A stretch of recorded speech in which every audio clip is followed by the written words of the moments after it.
Hello, everyone. Thanks for turning out for the History, Culture, Diversity Series commemoration of Women's History Month this year. This is our annual opportunity to bring into sharp focus the achievements and contributions of some of history's most remarkable women, and to acknowledge the lengthy and bitter struggle for recognition, independence, opportunity, and equality that women have sustained for over 5 millennia. In the past, the History and Culture and Diversity series has focused on some of the seminal figures of the 19th century women's rights movement. Suffrage campaigners like Susan B. Anthony and Elizabeth Cady Stanton, influential Civil War era abolitionists and social activists like Harriet Tubman, and pioneering physicians and scientists like Elizabeth Blackwell and Eunice Newton Foote. These have all featured in past History, Culture, and Diversity commemorations.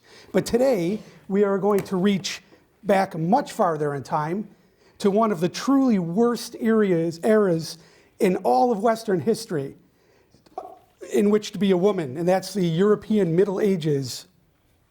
During the period 500 to 1500 CE, women were, as a rule, legally and socially subordinated to men and were required to function under the strict guardianship of a male figure at all times, usually their father and then their husband.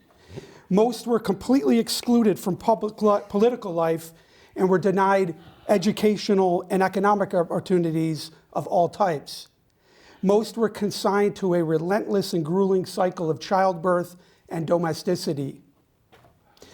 Though the exception rather than the rule, the medieval era did witness the emergence of a host of strong, talented, and influential women who defied the pervasive patriarchy of the age, challenged established gender norms, and overcame entrenched prejudices and systemic obstacles to achieve power, respect, and/or fame.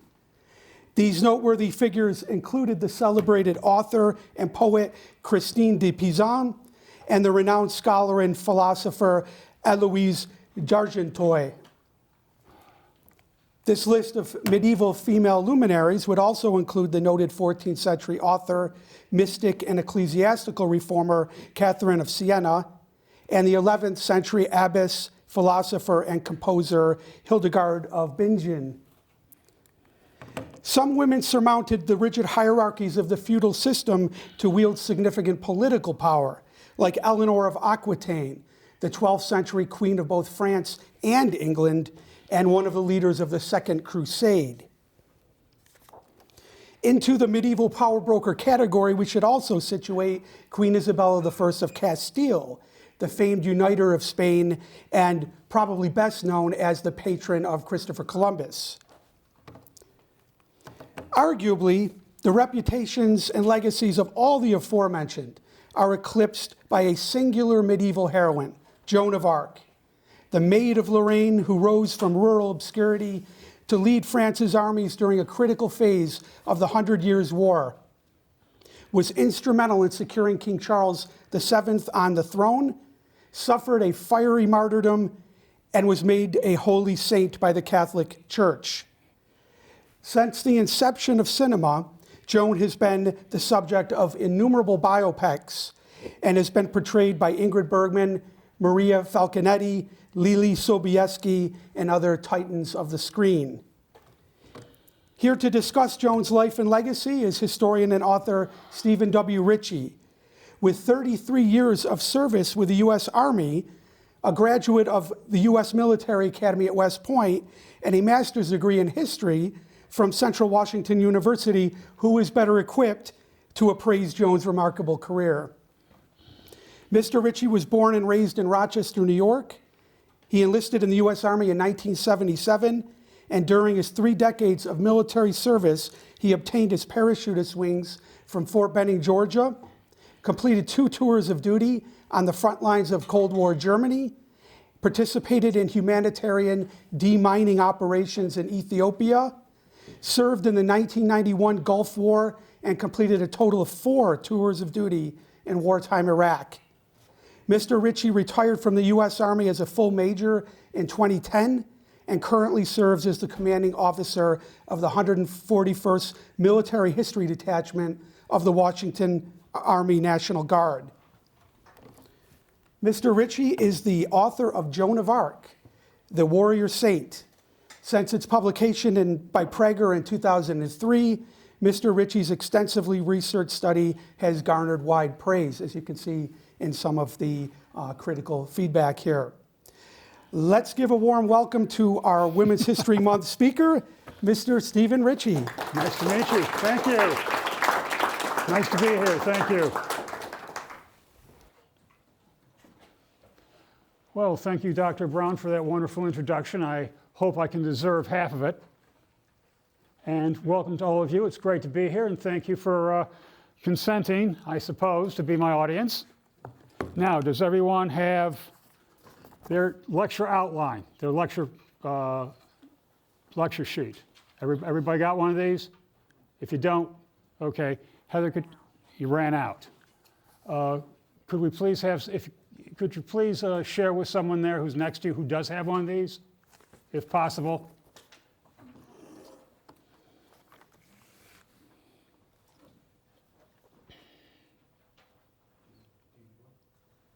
Oh, do I see some more coming around? There we go. Good, good, good. All right, what you've got in front of you, or should have in front of you, are the lecture notes. And feel free, of course, those are yours to keep. Those are yours to write on and take notes on as you please. Now, I've got this very fine introduction. There's no more reason to blather on about me or my book. You see it right there. Oh, by the way, there are two other books with the exact same title as mine. If you decide to buy all three of them and compare, by all means, do so. If you can only afford to buy one, please buy mine, okay? It's on Amazon.com. Oh, by the way, if I'm allowed to make a plug like that. Thank you, Doctor. Okay, the title of my presentation is the same as the title of my book, Joan of Arc, The Warrior Saint. And there she is, or rather I should say there's actress Lily Sobieski in character as Joan of Arc. I like this photograph, this promotional still from the movie. The armor is relatively accurate. You see her horse. She is, for my money, the best actress ever to portray Jeanne. I'm going to call her Jeanne because that's her name in French. Joan in English, Jeanne in French. I address her Jeanne. Well, anyway, she's the best actress, in my opinion, of the many who portrayed her to get Jeanne correct. There she is again, and one of the key attributes here is her flag, her banner. Now, this is what she's famous for. Everybody from every sort of political and social persuasion since her time has tried to make her as an icon for her cause, but the reason we know about her at all is because she did this. And specifically what she did was be a warrior leader of other warriors, a commanding general of the French army who led that army to victory. And that's what you see her doing in this promotional photo from the movie with Lily Sobieski. And there she is on her white horse, holding her banner with an army of 12,000 soldiers behind her who absolutely adored her and would do anything for her, which they did. And we'll talk about that as we go on here. All right, this is what we think she really looked like. This is an artist's conception based on first-hand information about her. Dark hair, dark eyes, hair cut short. Because she's a warrior, she's got to put on a military helmet. And you see her wearing some armor here too. This is our best guess today as to what she looked like. Now, the context of her career is the 100 Years' War. And this is the map of France during the 100 Years' War. What you've got here, this is France. Okay, what I'm encircling here, this is Spain down here, Italy down there, Switzerland there, Germany, the Low Countries up there, England, of course, up there. Now, this war started in 1337, the 100 Years' War. It went on until 1453. That's more than 100 years. There have been books and books written about the causes of the 100 Years' War. Suffice it to say that the kings of England were not satisfied with being kings of just England. They wanted to be kings of France, too. The weather is just so much nicer there. And so they wanted to take the place over, and in 1337, they invaded France. Now, from 1337 until 1449, from 1337 to 1429, it was all English. The English inflicted defeat after defeat after defeat on the French in battles fought at places like Sluys, which is right there, Crécy, which is about there where the dot is, Poitiers, which is down here, and again at Agincourt up there. If you're familiar with Henry V, the play by William Shakespeare, and the St. Crispin's Day speech, we few, we happy few, we band of brothers, that came from the Battle of Agincourt in 1415, where the English defeated yet another crushing defeat on the French. Now, let's look at the situation here, strategically and politically. Okay, this is all France, as I said. Now, you see that England is red, and this northern part of France and the southwestern part of France is red too.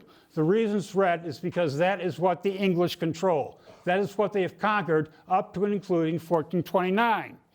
Now, the part of France that is still France, still loyal to the Dauphin, and I'll explain who he is in a moment, the part of France that is still what you call Free France is in yellow. Now, the Dauphin is the next in line to be the King of France. Now, at this time, his name is Charles VII, and he is next in line to be the King of France. But of course, he can't be King of France because the English are holding the entire northern half of France and the southwestern corner of France. There's only one half of France left for him to be king of.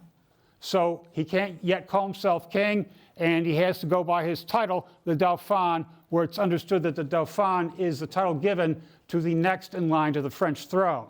If there's even going to be a French throne left for him to take his seat on by the time this war is over. Now, things are looking pretty bad for the home team. As you can see, if the red is everything is held by the English. Now, what's in green here, to make things even worse for the French, are the Burgundians. The Burgundians are French. They speak French. By law, they owe their loyalty to the Dauphin, but they don't. They are traitors. They are low-down, nasty traitors. They have gone over to the English side, and they're fighting alongside the English against their French countrymen. Now, this is the situation in 1429. Now, in 1412, Jeanne is born in the village of Domremy, which is right there. Now, you'll notice that her situation is very perilous. You'll see, I hope you can see it all the way in the back, but the black dot that is emblematic of Domremy has got yellow around it. And that yellow means that it is loyal to the Dauphin, who's down here. Now, obviously, you'll see that Domremy is surrounded by many miles of hostile French and Burgundian territory. So there's a tiny, tiny pocket of free France surrounded by many miles of English and Burgundian territory. Now, in 1412, Jeanne is born in this village of Domremy. And there it is. This is a photo that I took. I took almost all, not all, but most of these photos. You're going to see here is the entrance to the village of Domremy where she was born. You'll see at the road sign there it says not just Domremy, but Domremy La Pucelle. La Pucelle is the maiden. That is the title that she made up and gave to herself and applied to herself. Jeanne La Pucelle, Joan the Maiden, and years after she died, they renamed the village from Domremy to Domremy La Pucelle in celebration of her. There's her house, where she was born in 1412. Now, in 1425, enemy soldiers attacked Jeanne's village, and they burned the place down. Jeanne, her family, her friends, her neighbors had to flee from Domremy and go to a nearby city called Neufchâteau for refuge. And when they came back to Domremy, the whole village had been burned to the ground, the church had been plundered, the whole place had been sacked, with the exception of Jeanne's house, because hers was the only house in the village that was made out of stone, not wood. And that shows you that her family, though they were peasants, yes, they were poor, yes, they were at the lower end of the social scale, they were doing okay for peasants in that they had the only house in the village made out of stone. There's an interior view of the house with a statue of her right there in the corner, similar to the statue that you can see in front of you. And if afterwards you're more than free to come down and take a look at the nice statue here. All right, there's the front room of the house. Here's the house right here Where the green dot is now, sweeping back and forth, that is the herb garden, vegetable garden of her father. And it was one day when she was 13 years old in 1425 that she received her first visitation from saints. And these saints that she later identified as St. Michael the Archangel, St. Catherine, and St. Margaret. And they start telling her what to do according to her narrative of her life that she gave at her trial many years later. But she said that these three saints appeared to her, and first they told her to be a good girl, go to church often, which she already was, which she was already doing. But eventually, as she aged from 13 to 15 to 16, these voices started telling her that she is going to go present herself to the King of France, the Dauphin, I should say. Let me correct myself. The Dauphin, I mean to say, he's not the king yet. Present herself to the Dauphin Charles VII and tell him that she is going to take command of his French army, defeat the English, drive the English from French soil, and see him properly crowned the rightful king of France. And that's what they start telling her, or that's what she said they started telling her. Now, I'm not going to get into the business of whether or not she was schizophrenic, that she's hearing voices from God, that she's having conversations with saints from God. That's a whole nother discussion. People have written dissertations on it going both ways. I'm not going to get into it here because I just don't have the time. But she claimed that it was in this garden that she first had her visitations from the saints of God. This is the front lawn of the house. Here you've got a nice little monument to her. Your challenge will be how many statues of Jeanne you see in the course of this presentation. There's a church where she was baptized. This church was ransacked and pretty brutally torn up when the Burgundians came through. The English and the Burgundians came through in 1425. Jeanne was baptized in this church, and the baptismal font in which she was baptized is still there. All right, now this is a path to a nearby chapel that she liked to go to on Saturdays when she had some free time from being a farmer's daughter and working very hard on the farm. She would walk this path through the woods to the chapel of Notre Dame de Bermont, Our Lady of Bermont, which you see right here, right there, and right here is a statue of her next to the chapel. There's a close-up of the statue. Now you will notice that this statue does not show her as she was as a peasant child in Domremy. You'll see that she's got her sword buckled on her hip. She's got her flag, her famous banner in her hand. She's wearing a suit of armor. So this statue portrays her at the height of her martial military glory, not as she was when she was just a regular little old farm girl. Here are the fields where she herded her father's cattle and sheep and goats. She took her turn with the other village children, taking care of the animals in this field. I will direct your attention to this steeple right there. That steeple is this, which is the Basilica of Jeanne d'Arc in Domremy. This is a tremendous building with lots of artwork dedicated to Jeanne inside. I couldn't take any pictures of it because they don't allow photos inside. But here's the same building from the other side, and here, outside in front, is a group of statuary, which I'll now show you from the front side.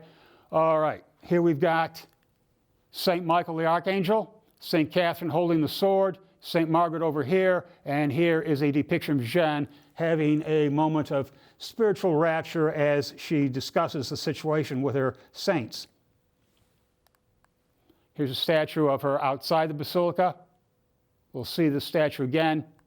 This is the countryside around Domremy. It's very lovely. It's very beautiful. This is French Appalachia. The people there are, you've heard about how nasty people can be in Paris. Well, the people in Lorraine, which is what this area is called, are very friendly, very warm. If they find out you're an American researching Joan of Arc and you speak a little bit of French, which I do, they can't do enough for you. They're really nice people I met around Domremy. All right, let's continue with the story here. Now, Jeanne is told by her voices that she's going to visit the Dauphin in Chinon, which is right here, at his castle in Chinon. Now, the question is, how the heck is he going to get all the way from Domremy to Chinon when that's a few hundred miles and the English are holding a lot of it anyway? Well, the answer to that question is she's going to go up to here to Vaucouleurs, which is yet another French-held town, or not yet another, but simply one more little French town that is loyal to the Dauphin. And the commander of the town of Vaucouleurs is a guy by the name of Robert de Baudricourt. And the voices tell her, says Jeanne, that she's going to go to Vaucouleurs and ask the Sir Robert de Baudricourt to provide her with an escort of armed soldiers to protect her as she travels from Vaucouleurs to Chinon. So she gets on the road and she does just that. Okay, this is the road from Domremy, which is toward the foreground, to Vaucouleurs, which is over that ridge you see in the background. Obviously, it was not blacktop at the time, but it's 12 miles from Domremy to Vaucouleurs, and that is the road that she walked to go meet with Sir Robert de Baudricourt. She went into his castle. She got an audience with him, and she told him that my name is Jeanne la Pucelle, Joan the Maiden, and you're going to send me to the Dauphin at Chinon with an escort of armed soldiers, and when I get to Chinon, I'm going to tell the Dauphin that he's going to give me command of his army so I can take over and defeat the English and drive them from France. And Robert de Baudricourt burst out laughing in gales of laughter, told her to get lost, told her uncle to take her home to her father to box her ears, and just was very, at first amused, at second hilarious, but then ultimately quite angry that some impudent little girl is going to come up to him and tell him that he's going to give her an escort of soldiers to take him to the Dauphin. But she keeps coming back again and again and again. There's some other intricate details to the story I don't have time for now. You'll just have to buy the book, sorry. But eventually she persuades Robert de Baudricourt, and Robert de Baudricourt gives her what she wants, which is an escort of armed soldiers to travel all the way from Vaucouleurs to the Dauphin in Chinon. Okay, here is various pictures of Vaucouleurs. Here's a statue of Jeanne in front of the Hôtel de Ville, which is the town hall. Close-up of the same statue, you'll notice that the artist, the sculptor, has chosen to depict her holding up her sword as if it's a cross, conflating her role as a religious leader and a military leader.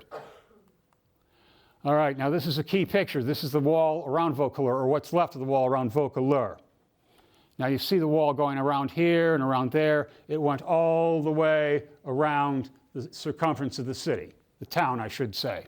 And what's key about this part that is the only part that's left is this gateway right here. This is the gateway by which she left Vaucouleurs to go to Chinon with her escort of 6 warrior knights. There's a picture of it right there, close up. She exited this gate in a great public scene. There's a plaque that was put up in commemoration of the event. You'll notice that it says 1929 over here, which is the 500th anniversary of 1429, which is when these events took place. And it says, Jeanne d'Arc departed Vaucouleurs by this gate of France for the first stage of her adventure, the Wednesday, the 23rd of February, 1429, 5e centenaire, or 5th centennial. 1929 being the 500th anniversary of these events. There's a close-up of the plaque. All right, Passage Jean de Metz, or Alleyway Jean de Metz. Jean de Metz was her first convert, I should say. He was the first one to believe in her. He was a key subordinate of Sir Robert de Baudricourt. He played a key role in persuading Sir Robert to give Jeanne what she wanted. And he was one of the 6 guys who accompanied her to see the Dauphin in Chinon. And so for his trouble, he gets a street named after him in Vaucouleurs, Passage Jean de Metz. All right, now to show you that commercial exploitation is alive in 21st century France, just like it is in 21st century America, we've got an eyeglass store, we've got an optic, an eyeglass store, but of course, because we're in Jeanne country, it's got to be Jeanne eyeglasses. And here's a bakery. Boulangerie means bakery. Bakery Tomasi. There's a phone number in case you want to call in an order, but their specialty is Jeanette's de Vaucouleurs. So, commercial exploitation at its finest. All right, now let's get back to the war. All right, so with her escort of 6 knights, including Jean de Metz, whom we've talked about, she leaves Vaucouleurs and she travels from there to Chinon, which is a distance of about 325 miles that they cover in 12 days and 12 nights. Now, because they're having to go through English territory to do this, they ride during the night and hide out during the day. They're not safe until they get to the yellow part of France around here near the sea again. And they continue on to Chinon. Now, what happens next is they arrive in Chinon, and this down here is the town of Chinon. Up here is the castle of Chinon, in which the Dauphin Charles VII is living. And Charles was expecting her. When she was about 1 day's ride out from Chinon, she dictated a letter. She was illiterate. She did not know how to read. She did not know how to write. But she was very good at dictating letters. She was a very eloquent, forceful speaker. She dictated letters, signed her name to the bottom of those letters. That was one thing she could do, was sign her own name, draw her own name with help, and sent a letter ahead to the Dauphin saying, "My name is Jean La Pucelle. I'm coming to take command of your army and see you crowned King of France, and I'll be there in another day or so," which she was. So the Dauphin was expecting her. And he said, "Okay, I will grant you an audience with me on such and such a time, on such and such an evening. You'll come up to me and visit with me in the castle of Chinon." This is the entryway to the castle of Chinon. You can see the gateway right there. You can see here's a person right here. There's another person in the shadows right there. You can see what an enormous structure, even just the gatehouse of the whole castle of Chinon is. Now, here is the great ballroom, the grand dance hall of the castle of Chinon. It's in ruins, quite obviously. And you can see that this wall is demolished, that wall is demolished, the wall in the foreground is demolished. It's only got one wall left out of four. Now this has, even though it's in ruins, a very significant event took place in this banquet hall, or this dance hall. Charles played a trick on Joan to see if she was really what she said she was, which is an emissary of God who's going to perform miracles leading the French army to victory. Now, what the Dauphin does is he places an impostor on the throne, dressed up as himself. He puts on relatively plain clothing, and he goes and hides among the dozens and dozens of lords and ladies who are there for this grand ballroom dance and celebration that he's putting on. And his reasoning is that if Jeanne arrives at the dance and goes up and presents herself to the impostor on the throne and addresses him as the Dauphin Charles, then she will be deceived, then she will be proven to be a deceitful fake, a phony. But the other side of that logic is, if she's able to recognize the deception and identify the Dauphin Charles in the middle of the crowd where he's hiding out, then she will have proven herself to have been sent by God. And guess what? She does precisely that. And this is the room where that dramatic scene took place. Here's a close-up of the fireplace at the far end where they had this discussion between the two of them. They drew themselves apart from the rest of the people, and they had a very intense discussion for about 15 to 30 minutes. We'll never know what they said to each other. That conversation is lost to history because it was out of everybody's earshot. But by the time that they were finished talking, the Dauphin was pretty well convinced that she was who she said she was, that she was what she said she was. So, as a result of this conversation, she is moved from a hotel room down in Chinon village up to the Tour de Coudray, the Coudray Tower, which is right there. And that doesn't look luxurious from the outside. It was quite luxurious on the inside by 1429 standards. And that was the first really posh place that Jeanne ever stayed in her whole life, was in the Tower of Coudray. Now, we'll talk about this a little bit later, but in more detail, but suffice it to say for the moment that Jeanne became an expert in using gunpowder artillery. Now, gunpowder artillery was the new thing on the battlefield in the 15th century. You know, before this, they had bows and arrows, they had spears, they had clubs, they had lances, but gunpowder weapons, this is a brand new military technology of Joan's day, and she made herself, for reasons we'll discuss later, she made herself an expert in using the newfangled gunpowder cannons. There's one of them right there. There's the same thing from the back side. There it is again from the front side, and there you see the opening, the muzzle, the opening end that the cannonball comes out of. There's a statue of Jeanne in Chinon, and this depicts her obviously in full glory. She's on her horse. She's carrying her banner streaming out behind her to show her soldiers where to go. There's her sword in her other hand on the other side of her horse's neck. And here, for good measure, is a fallen English soldier being vaulted over by Jeanne on her horse. That's in Chinon. And of course, we've got the Place Jeanne d'Arc in Chinon. Place Jeanne d'Arc. Okay, back to the war, as always. Now, Charles gives her the army, gives her command of the army right here, and he gives her about 6,000 men. 6,000 men, and her military target is the city of Orléans, which is right here.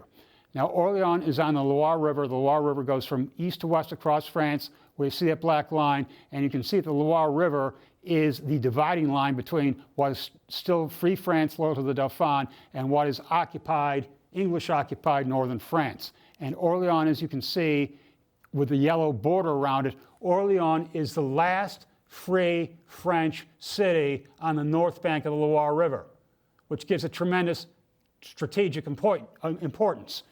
It also controls the last bridge across the Loire River from northern France to southern France. So the English have been attacking Orléans since October 1428. It is now, we're talking April to May 1429. So it's been several months now that the English have been attacking Orléans from three sides. They don't have enough men to cover the fourth side. If they had enough men to completely surround it on all four sides, they would have done so, but they're short of English soldiers, so they can only attack the three landward sides, or the three sides that they can control. Now, Jeanne takes her army of 6,000 soldiers, and she goes up to Orléans and enters the city by the fourth side, which is still open. And there's the city of Orléans today. Here is the Loire River, as you can see in the foreground, with the city on the far side of it. I'm on the south bank of the Loire River to take this photograph. I'm aiming across the river to take a picture of the city on the north bank.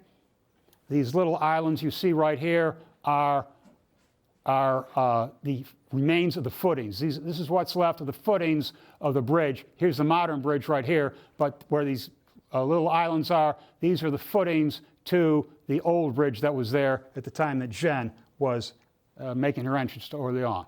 Okay, now here we see Jeanne starting to make her appearance as a cult figure, as a, forgive the pun, rock star figure. She enters the city. The people are expecting her. They know she's on the way. They've gotten word from the Dauphin and the people around the Dauphin that some miracle working farm girl in a beautiful, magnificent suit of armor, like you see on the statue here in front, is come to rescue them, along with an army of 6,000 soldiers to come rescue them from the English who are attacking them. And this is the night that she enters the city of Orléans. And you can see that she's got her, of course, she's in a beautiful suit of shining armor. She's on her white horse. She's got her banner streaming up behind her. She's got an army of 6,000 soldiers following her. And she's got an absolutely rapturous welcome from the people of the city. The people are crowding her. They want to kiss her. They want to kiss her horse. Young mothers are holding their babies up to her for her to bless their babies. She is developing a true cult personality status, and she's only just arrived in the city. And I spent many hours walking around Orléans looking for a scene that would match that, and that's the best I could come up with, was this narrow street of Orléans with the old buildings with the half-timber structure, and to give you an idea of what it looked like in modern days where the painting was made. Okay, this is the house where she stayed. This is the house of Jacques Boucher, who was treasurer of the city of Orléans. She was given a room in the upper stories to be her residence while she was in Orléans, and she fought a commuter war. She would stay in this house. In the morning, she would get up, put on her armor, go outside the city to fight the English, defeat the English, come back, take another night of rest in the house, go back out the next day, defeat the English, come back, repeat the thing about 4 or 5 times. There were 4 battles fought around the vicinity of Orléans and the immediate perimeter of Orléans. Outside the city, there are 4 places called, Saint-Loup, Saint-Jean-le-Blanc, L'Augustin, and Les Tourelles. 4 places where she fought battles against the English and just kicked their butts all over the place. This is an amazing event. Here the English have been winning and winning and winning for almost 90 years. And all of a sudden, this 17-year-old farm girl, this nobody from nowhere, takes command of the French army, and the French start kicking English ass. This is quite the turnaround of a war that's been going on for 90 years. And she travels back and forth between this house and the battlefield 4 or 5, a dozen times in the course of this first week of May. Okay, this is the site of the Tourelles. This is where she fought her most desperate battle of the 4 against the English. The Tourelles were a large castle that stood on the south bank of the river opposite Orléans that the English held. It was a French-built castle, but the English had captured it and held it last October in 1428. It's now May 1429. And the castle's gone. It's been demolished since then, but what they've got now is this monument right here that shows where Jeanne was very seriously wounded when she's attacking the English in the Tourelles castle. She was climbing up a scaling ladder, like you see in the movies, to take over the castle when she got shot through the shoulder by an English arrow. Got knocked off the ladder by the impact of the arrow, was dragged out to a safe place by her soldiers to have the arrow pulled out and to have her wound treated where the arrow had penetrated her shoulder. And the English were thrilled at this, of course. They thought she was dead. They really thought they had killed her. You know, the French witch is dead, the French witch is dead, we got her, we got her. And the French soldiers concurrently are very downcast to see their precious little angel from heaven so badly hurt. But within an hour of the arrow being pulled out and first aid being performed on her wound, she's coming right back into the fight, waving her banner with her good arm, her arm that was still okay, and shouting, "Follow me, guys, let's go. When my banner touches the wall, it's all yours, go in and take it." And she did, and they did, and the Tourelles fell. The morale of the French went through the ceiling. When they saw her come back from the dead, they were convinced that she was an emissary of heaven come to lead them to victory. Conversely, when the English saw her come back from the dead, they went into an absolute panic-stricken terror. They were horrified. They were convinced that they were under attack by a witch, by a demon from hell. And people were very literal in their belief of witches and demons and angels and that sort of thing. So it really played out well for the French and for Jeanne when she came back from being hurt so badly so quickly. Okay, this is the town hall of Orléans. There's a statue of Jeanne in the front. This is a statue of Jeanne, same statue right here. You'll notice that this is the same statue in bronze that we saw before in granite, in stone, at the Basilica in Domremy. And here is a French curator working hard to apply gold paint on the lettering at the base of the statue. This is the main statue of Jeanne in Orléans on her big horse. When the U.S. Army soldiers came to Orléans during World War II, they called the statue Joni on her pony. And there's Joni right there, front view. And here is a street sign in Orléans, Rue Jeanne d'Arc, Joan of Arc Street, Rue Jeanne d'Arc, 100 Rue Jeanne d'Arc. And you've got this Lego-like structure of Jeanne on her horse. So 100 Rue Jeanne d'Arc is really an excellent restaurant, and I recommend it highly if you ever get to go there. Rue Croix de la Pucelle, Street, Cross of the Pucelle, Cross of the Maiden. Résidence Personne Âgée Isabelle Romay. What does that mean? In English, it means residence for aged persons, old folks home. It's a nursing home, it's an old folks home, named after Isabelle Romay. Isabelle Romay was Joan of Arc's mother. After Jeanne died, Isabelle came to Orléans, and the people of Orléans put her up in a public housing with a nice pension, and she lived out the rest of her days in comfort and safety and security in the city of Orléans on the dime of the people of Orléans. And it's very appropriate, I think, that today the old folks home in Orléans is named after her.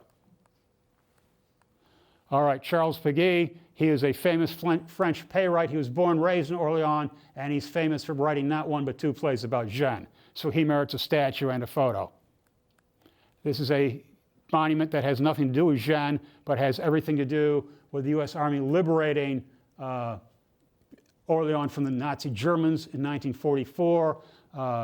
Every place you go in northern France where American soldiers went to kick the Germans out, they've got a monument like this dedicated to the American soldiers who came to their liberation. And that's the one in Orléans.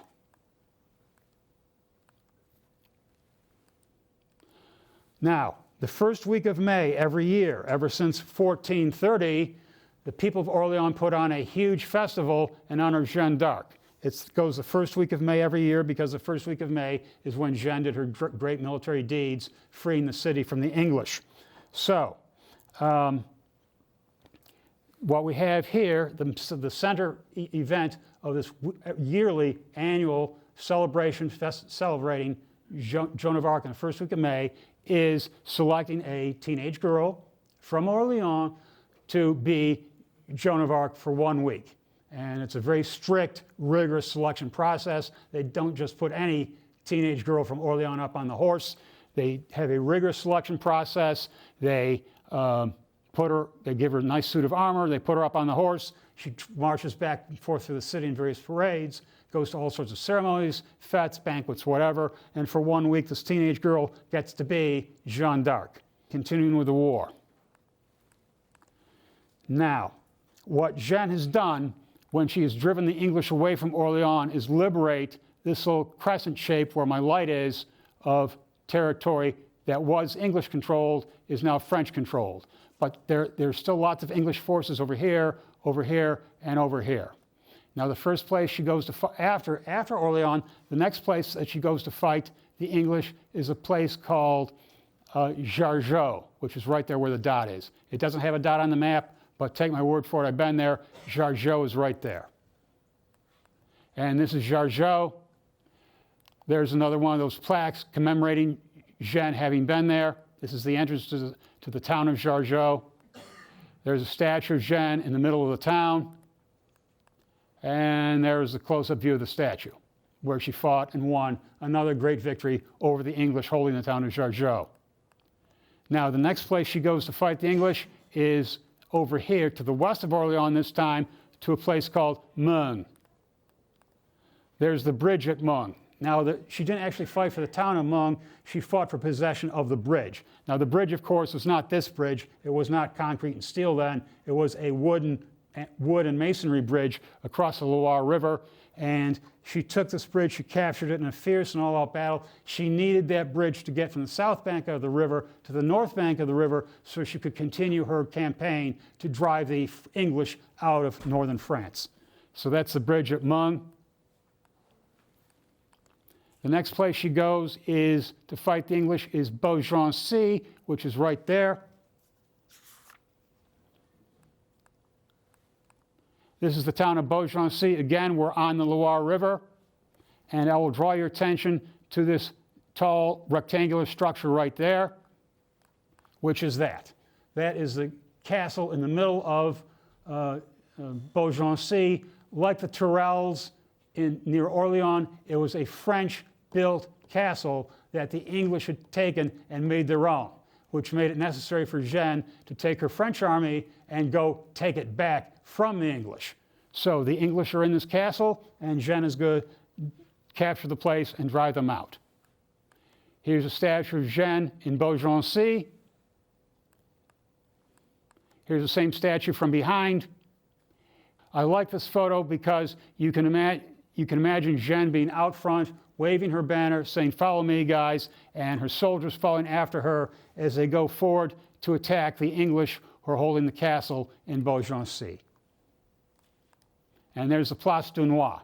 The place Dunois. Dunois was one of her battle buddies, one of her major battle buddies. There was Dunois, there was d'Alençon, all these guys who really gave her a hard time at the beginning. I mean, French military leaders are very egocentric, very egotistical. They're not going to take it lightly when some 17-year-old farm girl comes up and says that they are now going to do what she says, conducting the war.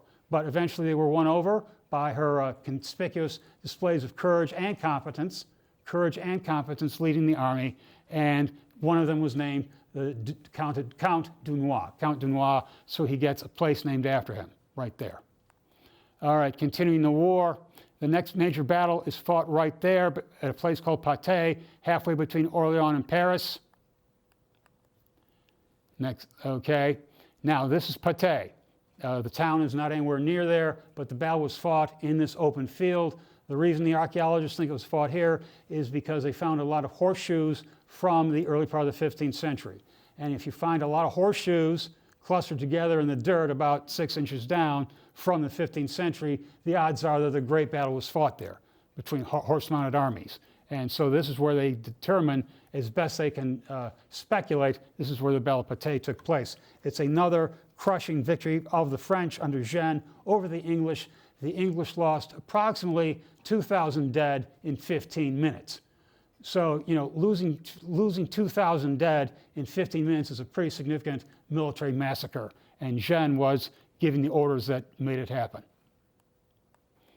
Okay, back to the war, or back to the campaign. Now, by this time, the Jeanne and her French army have carved out this formerly red area, and this, where I'm trying to indicate this sort of pie shape with my pointer, this is now all going back to being yellow. And the next step in the war is to get Charles up to Reims here to get him crowned King of France. Now, why in Reims? Because that's where the crown is. That's where the holy oil to anoint him king is. That's where all the paraphernalia of a coronation is. And Charles, you know, if Charles gets crowned in Chinon, it means nothing. If he gets crowned again, it means nothing. Or Orleans, even if he gets crowned in Paris, it still means nothing. He's got to be crowned in Reims because that's where every prior king of France has been crowned, in Reims. So no man can call himself king of France unless a crown has been placed on his head in the city of Reims. Now the problem is that there's still a couple hundred miles of English territory between Chinon, or between Orleans, I should say, and Reims. So Jeanne puts herself at the head of the army. Her army is now expanded from 6,000 men to 12,000. And Charles comes along. He's come along more or less. He's a very weak, cowardly, indecisive, wishy-washy, no backbone sort of person. So he comes along kind of sort of unwillingly. He's dragged along by his headstrong 17-year-old girl champion and her 12,000 soldiers, and he comes to Reims and he gets the crown of France put on his head, and he finally becomes no longer just the Dauphin, but in fact the real King of France. This is the cathedral in Reims where he was crowned. You can see what a huge building is by the people in front. This is inside the cathedral. Is this beautiful with all the stained glass windows causing the rainbows of light to come in?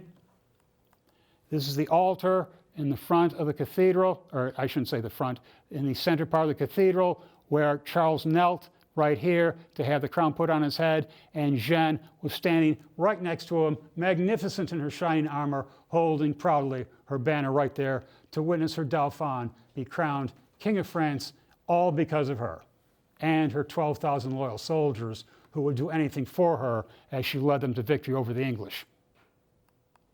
Here's a statue of her inside the cathedral at Reims. Close up of the same statue. And a statue of her outside the cathedral in the front of the castle, very front of the cathedral, on her horse, wielding her sword. Now, this is where the story gets tough. It's after he had the crown safely on his head that Charles starts backstabbing her any way he could. He's jealous. He's jealous of her. He's afraid of her. He's got the crown on his head. He's the boss now that he's king. And so he decides to, as I say, undercut her, backstab her, betray her any way he can. He cuts her budget down to about nothing. He denies her free use of the army. She goes to Paris and tries to attack Paris, which is right there. She's repulsed. She suffers her first defeat at Paris. She gets shot through the thigh with another English arrow in Paris. Then after she recovers from that, she hears from the people in Compiègne being right there. The people of Compiègne had rebelled against the English, thrown them out, and had declared their loyalty to Charles. Now, Charles doesn't care about them. He's a coward, okay, to say it again. Now, the people of Compiègne send messages to Jeanne saying that they're in desperate shape. They're afraid that if the English take them back, they're going to massacre the city of Compiègne for having rebelled against them and kicked them out in the first place. So Jeanne takes her, what tiny little army she has left. She's only got about 400 guys left. She had 12,000 when she was being fully budgeted by Charles. But he cut her funds. He cut her army down. He disbanded her army, and she's got only about 400 guys that she can pay for with the allowance that Charles allows her. So without 12,000 guys, without even 6,000 guys, with only 400 soldiers at her command, she goes to Compiègne to fight against the English and Burgundians who are surrounding Compiègne and attacking the city. And at Compiègne, she goes outside the walls of the city to attack the English and the Burgundians, and this is where her luck runs out. And this is where the sad part begins, is she is pulled off her horse, bodily yanked off her horse, gang tackled on the ground, and she is made a prisoner of war of the English and the Burgundians. The Burgundian French, those traitors, those nasty traitors, sell her to the English for 10,000 gold crowns, which is an astounding sum of money at the time. Her King Charles makes not an effort to rescue her, doesn't offer a penny for her. He just abandons her to her fate, and the English take her from Compiègne, which is here, to Rouen, which is right there. So they take her to Rouen, and they put her on trial as a witch and a heretic. They don't want her, yes, they want her dead, but they want her dead in such a way that's going to humiliate Charles. Because if Charles owes his crown to a witch and a heretic, what good is his crown if he came to it by such devious and devilish means as that? So they're attacking Jeanne's reputation as a way of getting back at Charles, and that's why they put her on trial as a witch and a heretic. They have to let the witchcraft charge drop because according to the beliefs of the time, a woman becomes a witch by having sex with the devil. And the royal ladies, I emphasize, of the English court conduct an intrusive physical examination of Jeanne, and they decide that they determine that she's still a virgin.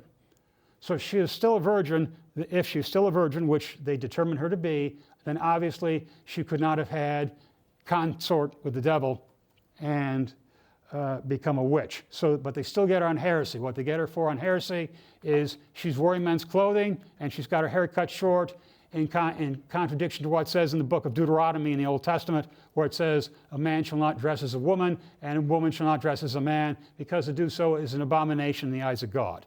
So here she is. Not only has she kicked English ass all over the place, but she's cross-dressed and broken every church rule that there is in the doing of that.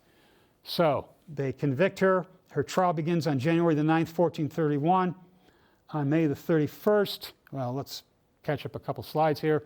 Okay, there's the castle where she was held prisoner in the city of Rouen during the months that she was under trial. There is the site of the stake. They condemn her to death at the stake, and again, making reference to her, your lecture notes there, on May the 30th, 1431, Jeanne is burned at the stake. Her ashes are dumped in the Seine River. The executioner swore all up and down that he could not get her heart to burn. He tried 3 times to get her pouring flammable substance on her heart. He could not get her heart to burn. The rest of her was reduced to ashes, and the ashes were all chucked in the Seine River. And that was the end of Jeanne. Now, let's continue with the story. What happens after? Like I say, May 30th, 1431, she's burned at the stake. In 1453, the French finally drive the English from France and win the 100 Years' War. So, everything that was, let me get back here. Okay. Okay, everything that you see that's red and green is now yellow again. The home team won. Everything that you see in English that's red, everything you see in green that's Burgundian, all of it went back to yellow to be loyal to the king, former Dauphin, now King Charles VII. That was in 1453 that the French finally defeated the English. Did I say that right, the French? In 1453, the French finally defeat the English for the last time and drive them from French soil. And oh yes, it was Jeanne's army buddies, Dunois, d'Alençon, and the rest, who were the commanders of the victorious French army in 1453. And I presume they thought of her on the day of final victory. In 1456, the Catholic Church conducted a posthumous retrial of Jeanne, which overturned her conviction to heresy at the request of her mother, Isabelle Romée. Isabelle Romée petitioned the Pope to give her daughter a retrial, which the Pope agreed to do. And in 1456, they had the retrial. The Church interrogated 115 witnesses who had known Joan. childhood friends, army buddies, royal bureaucrats at the royal court. Anybody who had known her at all was asked to testify, and they all said Jeanne was a wonderful human being, a beautiful angelic spirit. She led us to victory over the English, etc., etc., etc. And they overturned the conviction for heresy and declared her innocent and declared it to be a mistrial, what had happened in 1431. And finally, on May the 16th, 1920, the Catholic Church names Jeanne a saint. Now, flipping over to the page here.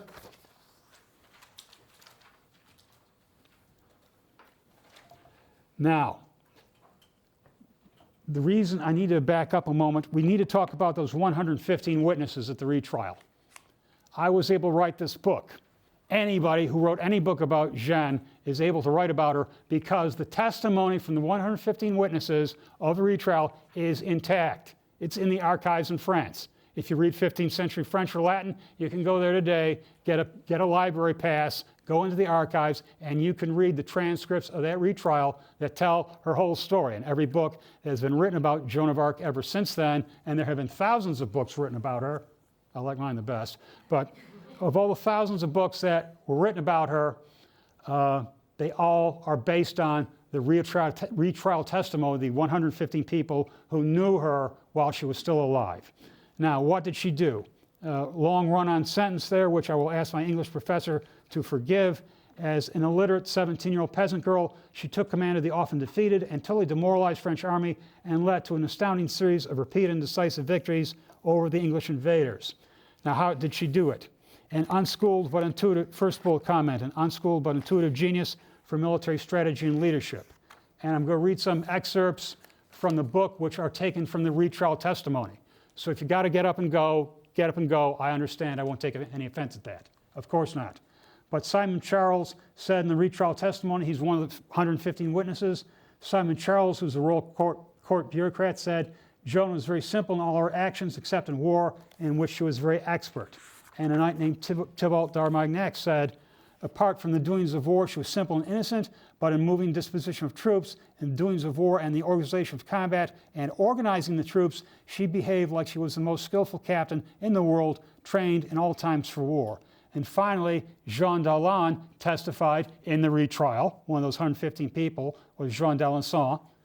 Apart from making war, Joan's behavior was simple and young. But for war, she was very skilled, both in carrying a lance, in assembling the army, in organizing for combat, and in placing the gunpowder artillery, which we talked about a little while ago.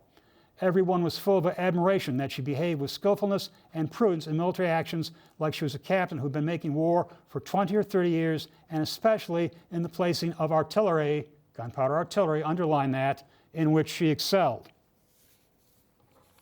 Now, next bullet comment. A charismatic personality that made people love her and want her to follow, made her a charismatic personality, if I can read my own writing, a charismatic personality that made people love her and want to follow her. And wherever she went, there were just adoring masses of people who just went wherever she was. We saw that in the painting. And that painting is huge, by the way, at 16 feet. Remember that painting I showed you with her? This painting right here. Okay, with her on the horse right into the city. I've seen that painting in Orleans. It's 16 feet high. It's damn near life size. But anyway, the painting, as that painting shows, she was mobbed by loving people wherever she went. People could not get enough of her. And for proof of that, don't take my word for it. Take the proof of the Journal of the Siege of Orleans, which was written while people who knew her were still alive. In the lifetime of people who knew her, the journal reports people were making such rejoicing if they had seen God descend in their midst. And there was a marvelous press of people to touch her or the horse upon which she was. And there is a young French knight named Guy de Laval. And Guy de Laval joined Jeanne's army, wrote a letter to his mother, instructing his mother to sell all their property so that they could have money to contribute to the army to fight the cost of the war. And Guy de Laval went to visit with Jeanne, and he just gushed in a letter that he wrote to his mother, a letter that you can see in the archives. And Jean de Laval wrote, I went to her lodging to see her, and she sent for wine and told me she would soon have me drinking in Paris, and this seems a thing all divine by her deeds and also from seeing and hearing her. So charismatic personality. Tremendous courage on the battlefield, in spite of all danger, and the fact that she was wounded several times. She was always out front, waving her banner and shouting, "Follow me." She was not in the back saying, "Okay, guys, I'll stand here with my flag, you go get them." No. She had her flag in her hand, she's waving it, and she's out front, and that's why she got wounded so many times. She got shot through the shoulder with an arrow at the Tourelles. She got shot through the thigh with another arrow at Paris. She stepped on a caltrop, which is a steel spike trap, put a nasty puncture wound in her foot at the Augustins, and in Jargeau, which we saw, she also got hit on the head with a, not her head, she got hit on her helmet. Let me make that clear, okay? She got hit on the edge of her helmet by a thrown stone. So tremendous courage that was part of the charismatic personality that made the soldiers follow her. Next bullet point. Tough girl, better than the boys, physical fitness, athleticism, weapons skill, and horsemanship. That explains itself. Conspicuous moral purity. She forbade the soldiers from swearing, and she forbade them from going to prostitutes.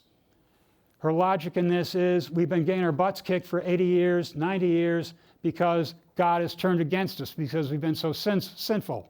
If we want God to be on our side, we have to be on God's side. So that means no swearing and no patronizing the services of prostitutes. Now, if you know soldiers, like I know soldiers, you know that every third word out of their mouth is generally S or F. And if you know armies like I know armies, you know that prostitutes stick to armies like flies stick to manure. But she overcame that moral revolution in her army to get her soldiers being all pure-hearted and saintly and all that good stuff, and they started winning shortly thereafter. Fancy that. Good looks. Yes, the men who know her, among those 115 witnesses, they were unanimous that she was a physically attractive young woman. And the amazing thing about that was, as attractive as she was, they could not bring themselves to make advances on her. They could not bring themselves to hit on her in any way. She exuded this saintly quality. She exuded this angelic quality. Call it the angelic effect. They loved her, they adored her, but she was so pure-hearted, so angelic in the effect that she had on them that they simply could not bring themselves to sully their love for her by making any sort of sexual advance on her. Now, when she was taken prisoner by the English and the Burgundians, who held her in no such esteem, that protection was gone, and she was horribly sexually abused by the English and the Burgundians in prison, probably was gang raped at least once, and her good look, her saintly qualities did her no favors after she was captured by the English and the Burgundians, who were convinced that she was a witch and in league with the devil. Last bullet comment, she knowingly exploited lucky circumstances. I'll break those down to two sets and keep it simple, because we're running out of time, quite frankly. She knowingly exploited lucky circumstances in that there were predictions, prophecies about her that were circulating in France before she was even born. Okay? There was a prophecy in France that was known by every Frenchman, from peasant to prince, that in its darkest hour, France would be saved by a girl, a virgin girl, from a forest in Lorraine, which is where Domremy was, a forest in Lorraine, would be in its darkest hour by a virgin girl who would appear from this forest in Lorraine. And there were several of these prophecies going around, and like I say, everybody knew them. And Jeanne exploited these prophecies. She knew the prophecies as well as anybody else, and when she's talking to Jean de Metz, when she's talking to Robert de Baudricourt, when she's talking to Dauphin, she says, those prophecies you've heard about a girl from Lorraine saving France, well, guess what? I am she. And she used those prophecies to the hilt to get what she wanted. Finally, there were English strategic military blunders. If war is like a chess game, the English made some really dumb moves on a chessboard of war. Jeanne, being a military genius, saw into those mistakes and exploited them. And I go into quite a bit of detail about what those mistakes were, but I'm sorry, you'll just have to get the book, of which our esteemed Dr. Brown has a copy from the library. So, all of the above combined with each other in a synergistic effect. Her good looks made her military genius seem all the more impressive. Her military genius made her moral purity all the more remarkable, and so on, between each admirable trait of her character, reinforcing each other. And she rose up on her horse and shouted, "All who love me will follow me." And the soldiers did, and they won. And subject to your questions, this concludes my presentation. Thank you.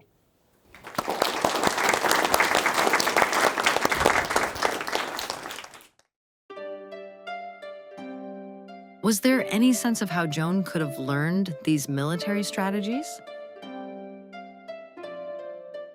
No, absolutely zilch. Now, there are a couple theories about this. Wolfgang Amadeus Mozart was able to write beautiful music while still a child. How was he able to do that? Innate genius, inborn genius. He had in him somewhere.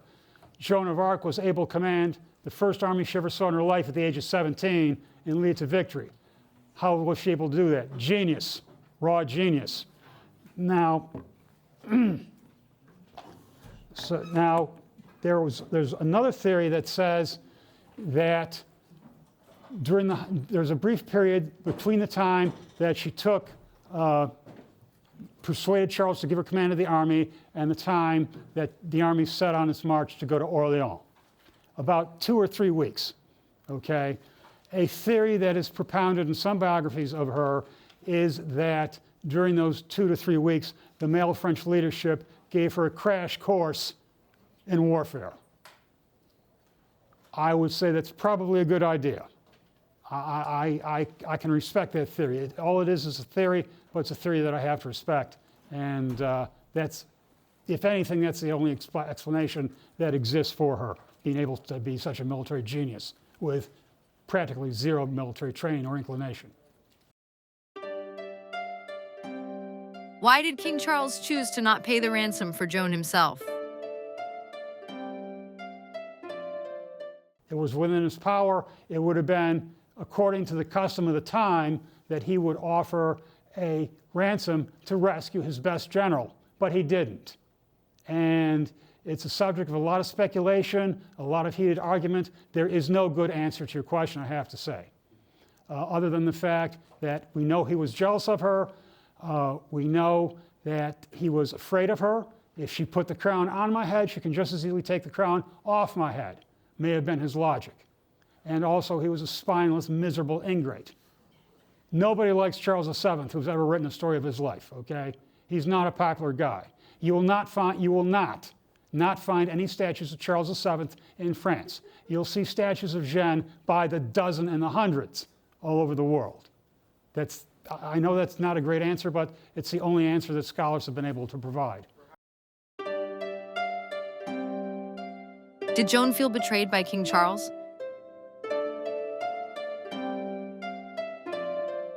Yes. Well, no. I have to correct myself. I have to instantly correct myself.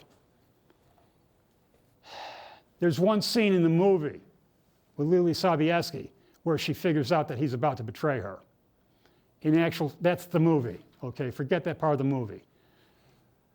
In actual fact, she went to the stake proclaiming the goodness and holiness of her king. She did not speak a single word against him the whole time she was at the trial, the whole time she was in prison, the whole time that she was walking to the stake. She would not say a bad word about him. Why did it take the Catholic Church so long to make Joan a saint? That is another good question. And I don't know the answer to that. I'm going to have to give you what is going to sound like a blow-off answer, but I hope you don't take it as that. One thing that didn't help was the French Revolution, okay? She was seen as a prop to the French royal family. She was seen as a loyalist to the monarchy. And then when the French overthrew their monarchy, they overthrew her reputation. Her banner was, her armor, her banner, her sword, all of that was lovingly preserved by the monarchy. When the French Revolution beheaded King Louis XVI, the French Revolution also destroyed all the memorabilia that had belonged to Jeanne because they considered her to be a royalist.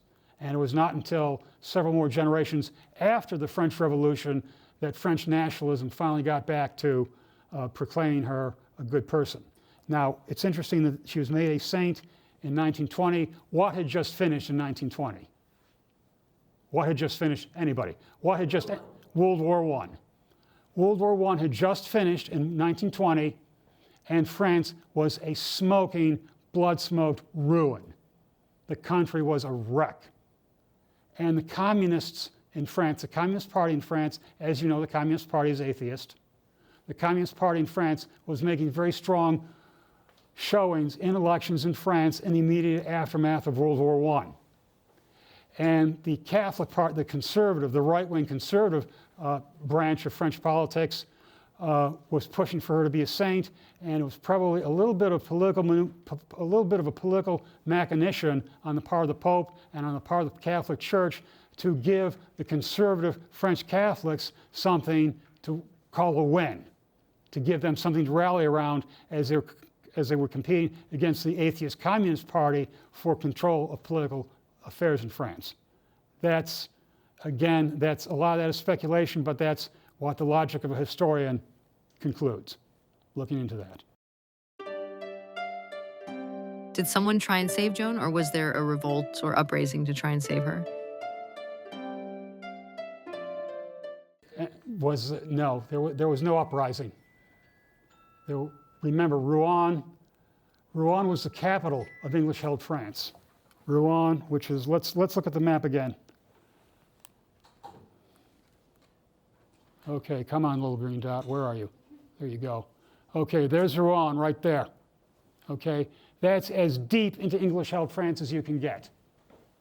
The English had a huge army in Rouen. They had a huge army all the way around Rouen. And any revolt that the French people would have liked to have made would have been put down horribly. Just like the Iranian Revolution, the attempted Iranian Revolution of about 6 weeks ago was put down with thousands of people being killed by the pro-government militia. It would have been something similar to that. The English had done a very firm job of keeping their boot heels on the throats of the French people in Rouen. So no, I wish I could tell you that there was a revolution uprising, but there was not. What made Joan the center of your historical focus?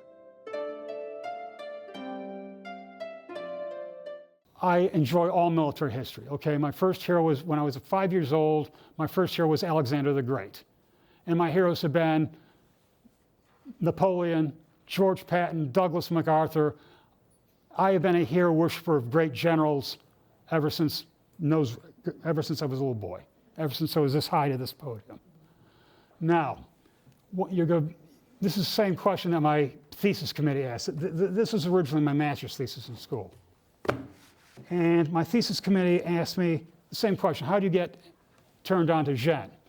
And I said, well, one day I turned on my TV, and there's this really gorgeous-looking Hollywood actress named Lily Sobieski, looking fabulous in shining armor on a horse. And I said, I'm hooked, I'm in. So that was the start of it right there. That's the same answer I gave my thesis committee, and they gave me the same giggles that you're giving me now. How did Joan get the initial 6,000 men? Well, Charles gave her the army, okay? It was on his authority that she was given an army of 6,000 soldiers. Now, the movies play this out, and there have been 3 movies about her that I would recommend. One is the one with Ingrid Bergman, the one with Milla Jovovich, The Messenger. Not all of it, most of it's garbage, but the part of her with the army is good, okay? And the part with Lily Sobieski. All of those movies have got major flaws in them that I complain about. Oh, by the way, Appendix B of my book is Joan of Arc at the movies, okay? So if you want to borrow this book from somebody, borrow it from your beloved professor here. I don't know if they'll let it go. Read Appendix B about Joan of Arc at the movies. And basically, there was an initial headbutting period. And they said to her, they're just like, you're 17 years old, and yeah, nice suit of armor. You really look fine in your new suit of armor. But the heck with you. We're not going to waste our time we're not going to embarrass ourselves listening to you. But she had a very overbearing personality. And one of the things that she said, she started working apparent miracles in their presence. And like, for example, when they were trying to get supplies of food up the river in boats on the Loire River to get the food into Orleans, the wind was blowing the wrong way. You know, the male leadership had put together this very elaborate plan that they're going to sail boats up the river to pick up the food with the wind, and then once the food is loaded on the boats, go with the current down the river to bring the food to Orleans. The problem was, nice plan, but the wind is blowing 180 degrees the wrong way.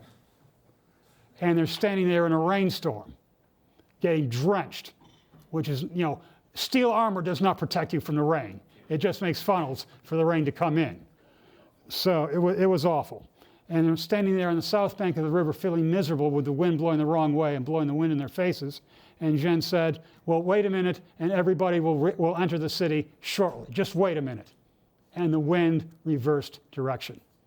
And the boats sailed, and they loaded up the boats, and the boats went back, and the food got into the city.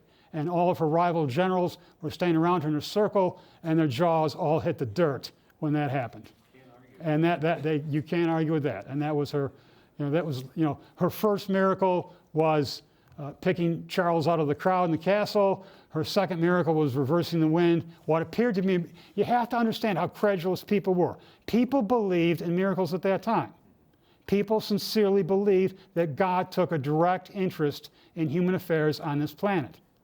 And that if Shen makes the wind reverse, it's because she's an emissary of God. So they believed it, and that's one step of many that how she got her credibility. The thing that really sealed her getting credibility was when she got shot through the shoulder at the Tyrrells. They thought she was dead, really thought she was dead, pulled the arrow out, and within 2 hours, she's back on her horse shouting, "Follow me, let's go, charge." And at that moment, when she came back so quickly and so bravely, so courageously, she did not dissolve into this whimpering bowl of jello when she got hit with an arrow. You know, she bit through her lower lip, gritted her teeth. They pulled the arrow out of her shoulder, and she went right back into the fight. And all the male leadership saw this, all the soldiers saw this, and they were impressed. So, okay, Jen, you're one of us now. That's how that happened. Did Joan's deeds help change the view of women in French society, or was she the exception? She was the exception. She was very much the exception. Now, I need to qualify that in that various theologians who were friendly to the Dauphin, okay? There was a Catholic church that burned her in Rouen, but forget that Catholic church. Down in Poitiers, south of Chinon, there was the Catholic Church faction. The Catholic Church was in factions. One faction of the Catholic Church was supporting the English. Another faction of the Catholic Church was supporting the French. And it was, to state the obvious, it was a faction of the Catholic Church that supported the English that tried her and burned her. It was a faction of the Catholic Church that supported the French cause that published many learned treatises, not many, several learned treatises saying that she was good to go and that we should overlook her men's clothing, overlook her short hair, because after all, we've got the biblical example of Deborah in the Bible. These clerics, these well-educated clerics, are citing examples from the Bible of victorious women like Judith, various other, whose names I can't recall shamefully at the moment, but Judith was one of them. And they said, yes, look at the example of Judith in the Bible, and that's an example of a woman arising to save her country. And so that was part of the, if you will, propaganda basis that got her accepted. Did Joan take anyone's life on the battlefield? No, she did not kill anybody. She made it she was at her trial, she was asked if she loved her sword, and she said, yes, I love my sword. And do you love your banner? Yes, I love my banner. I love my banner 40 times more than I love my sword because I could never kill anyone with it. And so she never crossed until the moment she was pulled off her horse. Okay, that's the only time that she was actually fighting, combating with somebody, was when she was pulled off her horse at Compiègne. But before that, her sword stayed in the sheath, and it was all with her banner and her shouting, "Okay, everybody, follow me."